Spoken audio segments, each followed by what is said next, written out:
Welcome to today's webinar. Today's webinar is on payroll, and there's quite a little bit in the two payroll chapters in the text that we need to know.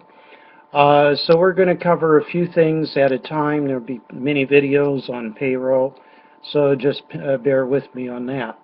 Some of the things we need to know is who is an employee versus who is an independent contractor. An employee is someone who works for us, and we tell them what to do and when to do it. In other words, they're under our control. Whereas an independent contractor, they control how to work and when to work. They will charge a fee.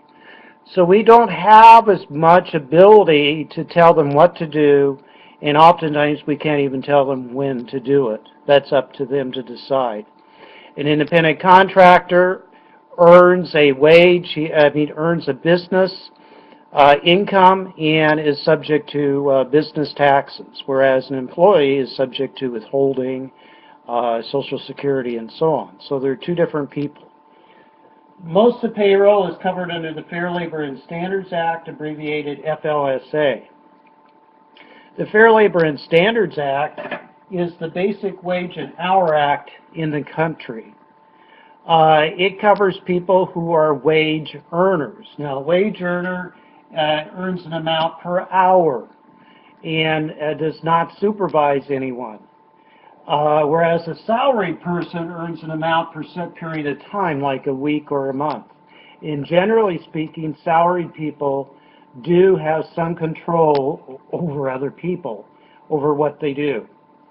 So they have some overseeing of responsibilities.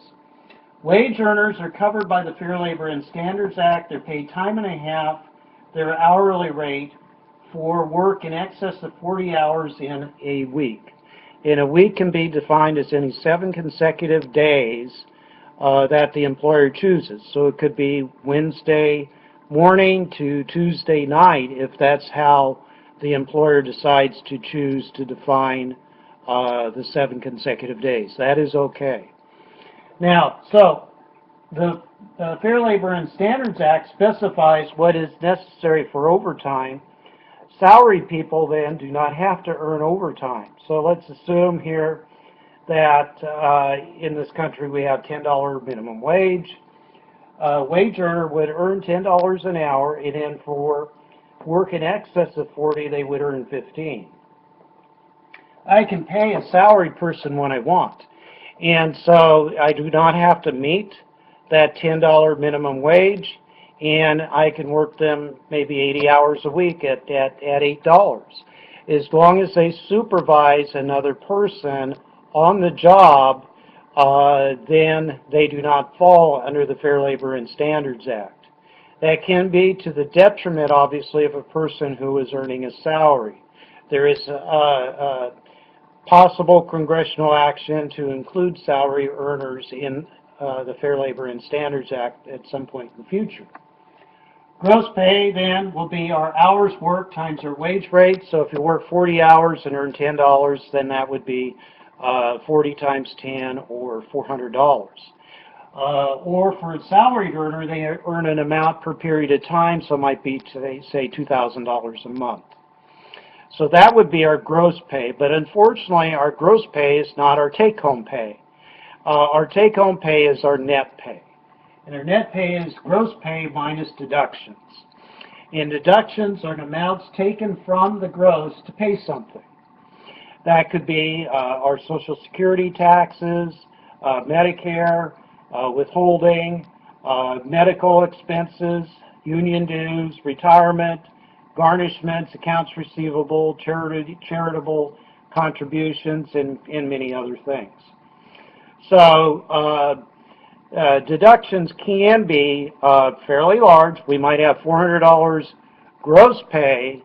Deductions might be $220, and our net might only be $180. They can actually be bigger than what our net pay is, and oftentimes are.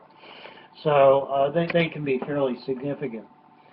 So again, what do we look at today? We looked at payroll in general. We looked at who an employee is versus an independent contractor. An employee, again, is a person who works for us and we tell them what to do, whereas an independent contractor, they set their own time and they set how they're going to work. Fair Labor and Standards Act is the Basic Wage and Hour Act, and it sets what is overtime for wage earners, which is paid time and a half, the regular rate for work in excess of 40 hours in 7 consecutive days. Salaried people earn an amount per set period of time and are not covered under the Fair Labor and Standards Act at this time. A wage earner earns an amount per hour. Gross pay is our hours worked times our wage rate or our salary.